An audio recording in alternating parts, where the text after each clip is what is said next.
A game by Fat Larry's Band.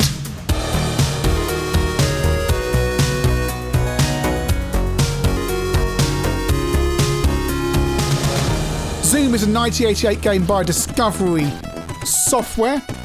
You play Mr. Smart and you have to navigate your way around many levels, and you'll see how you do this shortly. And you can select your start level. We'll start off on level 1. And there's a board. And Mr. Smart is a ball. Looks a bit like Pac-Man. You draw a line behind you around the board, and every time you complete a square, it changes colour, and you have to change all the colours in the grid to a colour. Look, there, I've done it there. And yes, you're thinking it's a bit like, well, it's kind of like a cross between Pac-Man and Mr. Do. Is it Mr. Do's? One of the later Mr. Do games where you draw a line. There are power-ups as you go. Some of the baddies drain your energy, some of them will kill you. You get a sound effect when you complete each grid.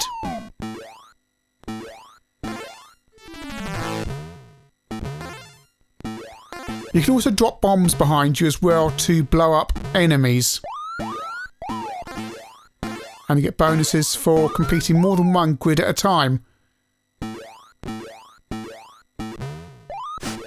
The power-ups around the board include... I've died there. Power-ups around the board include things like a teleport to the next level, freeze all the enemies, turn all the 4 surrounding squares to your colour. And the other thing some of the baddies can do is they can undo your work as well if you're not careful. Some certain baddies can do that. And I have to say, the graphic on the right-hand side there on the status bar does look rather unfortunate. Over to the PC version, running in EGA on my Amstrad PC 2086.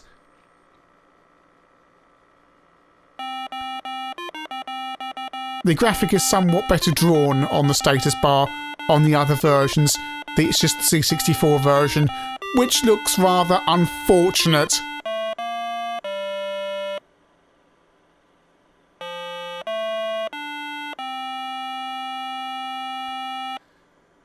There's a 1 and 2 player mode, and again you can select which level you want to start on. We will start on level 1.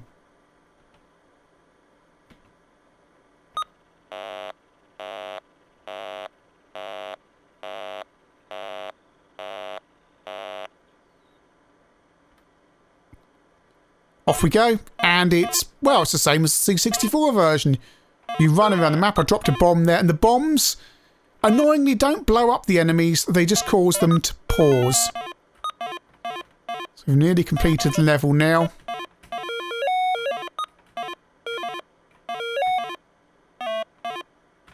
And the question mark I just collected there's a mystery bonus. It can do all sorts of things, including kill you. Or that's what it seems to do. I'm not sure if that's intentional or not. Sometimes it can teleport you to the next level, sometimes it's just points or an energy boost, because you do have energy and lives. And different baddies drain your energy in different ways. This does seem like very old hat for the late 1980s. And that bonus there paused all the enemies. As I say, it's the kind of thing you saw on the VIC-20. Over to the Amiga version. I'm going to have to talk a lot over this because the title screen uses a sample of MC Hammer over and over again. I assume they had permission. I really do assume they had permission to sample MC Hammer.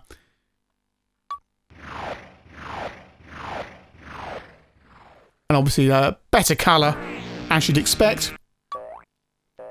The grid has this pseudo 3D isometric view, which means you move slower when you're further away, and it makes judging the squares when they're closer together quite hard.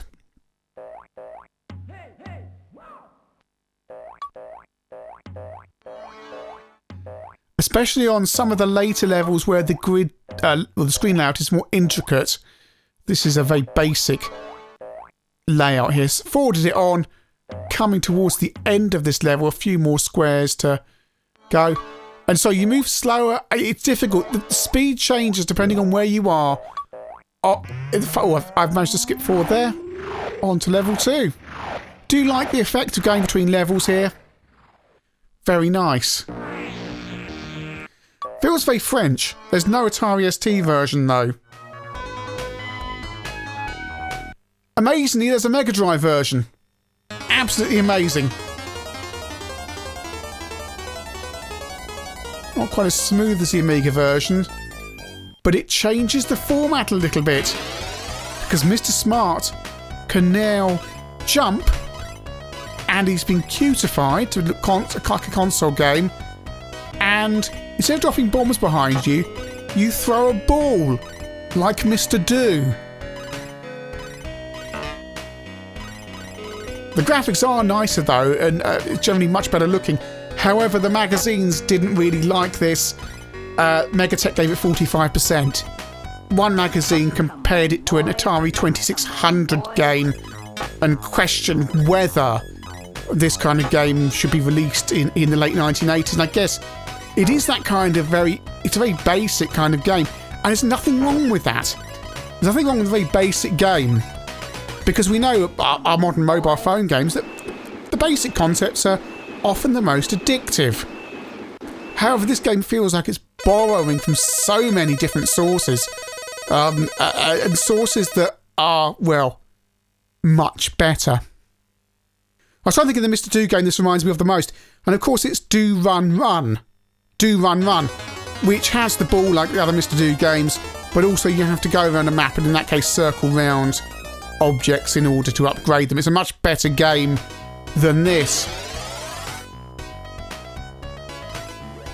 And we're back on the Commodore 64. I've been thinking for 1988-89, you'd be, if you had this as a budget game, you'd be happier, but as a full price game, this is pretty weak. Apparently, Zoom is a clone or update of a 1981 arcade game called Amidar, which is pretty obscure. So obscure, I've never actually heard of it. Although I'm not particularly good on some of these things. You need someone like Larry Bundy Jr. to be hosting the show and telling you stuff that he knows as opposed to my miserable knowledge.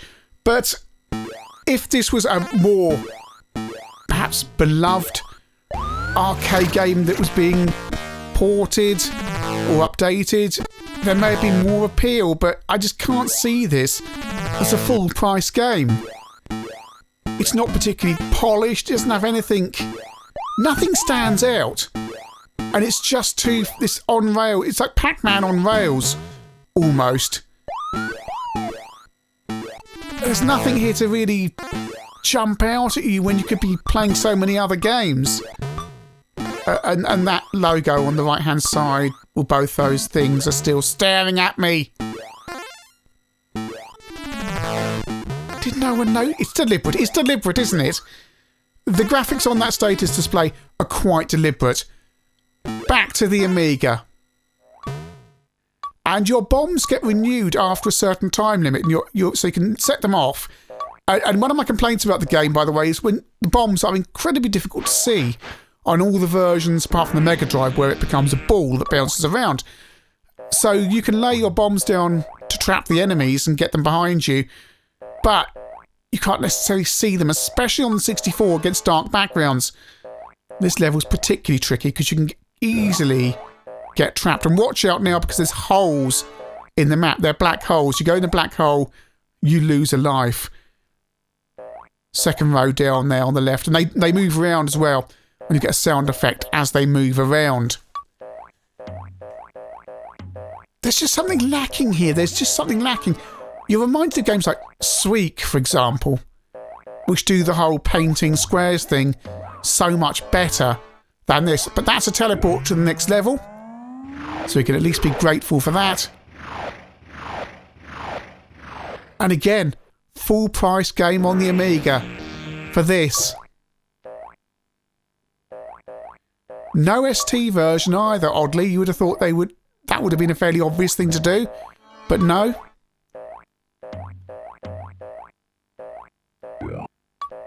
It just doesn't tick the boxes. I've played this game a lot, And there's just something that doesn't quite work. Over to the PC again. Level 7 is that map we saw earlier on the Amiga.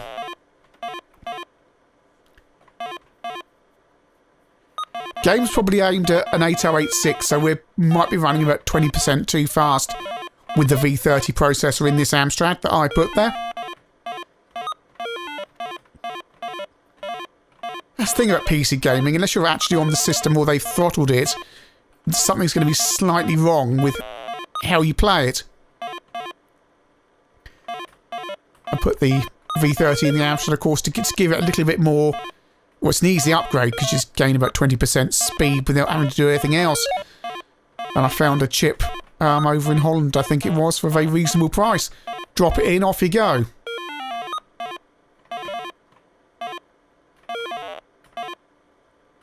The keyboard controls that I'm forced to use on this version also make it, there's just, oh, I've gone down the black hole. It's slightly easier on the joystick, but not much. It's still very difficult to position your Mr. Smart in the right place. C64 version again. And I am cheating now, by the way.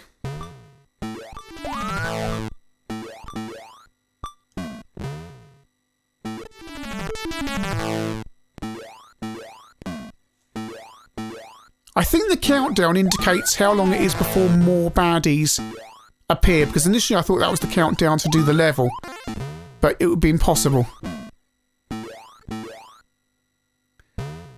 The C64 version also doesn't scale the sprites as you go back and forth. They don't get bigger and smaller, so the 3D effect is a bit, it doesn't really work. Back on the Megadrive. And the ability to jump does change the game. Well, it's almost like it's a different game, but it's not. They've just refined it and called it the same name. Completed level, you get some fireworks, explosions and things. £25–30 for this on your Mega Drive. It's, yeah. I just can't... This game doesn't offend me. It's not bad.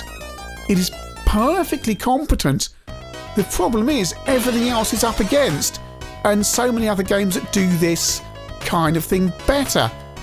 You can see 45% of the Megatech might feel on the Mega Drive a little bit harsh until you remember that, well, you're looking at the equivalent of £50–60, £70 in today's money for this game. And would you want to pay, let's say, £60 for this? No. It's the same with the same with the home computer versions again.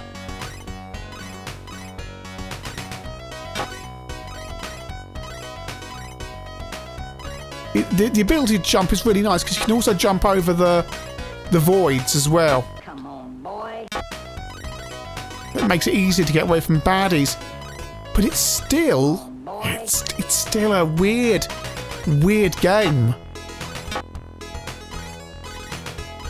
But there's nothing particularly offensive. This is the weird thing.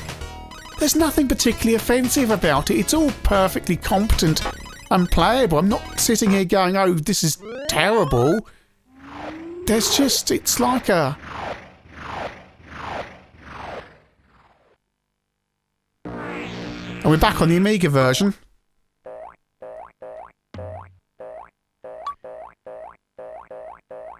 It's almost like a computer game by numbers, where they've done everything perfectly competently, but it just doesn't quite gel together. It's a lot of other people's ideas.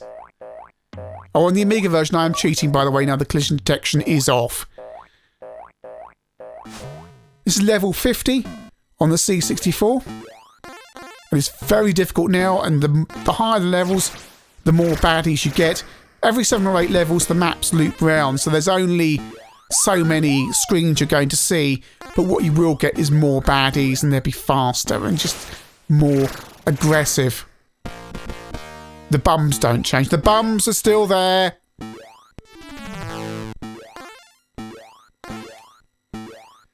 So can I complete level 50? Because level 50 is supposed to be the final level. Although the Megadrive version is supposed to have less levels, apparently. What is Zoom? I've been racking my brains to try and come up with a summary for this game.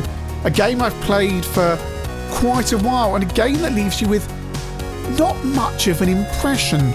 You could be playing so many other games than this week for one which does this far, far better, but I'm not offended by this game. It's just middling. The home computer versions, PC, Amiga and C64, feel like very basic games, certainly not full price games. If this game was out on 8-bit budget, I would perhaps be more excited about it. But this is full price in 1988, 1989. So much else you can be playing. The 16-bit versions, well, aside from the extra cost, again, there's nothing here. The presentation's quite good on the Amiga and the PC version, but you just play this thing, you play a couple of levels, and you've seen it all. It ramps the difficulty, but you've seen it all. The Megadrive version actually has a bit more thought going into it. They've added some extra concepts, but for the money, oh my goodness, there just is not enough there. Overall, Zoom is a competent game, but ultimately a very disappointing one.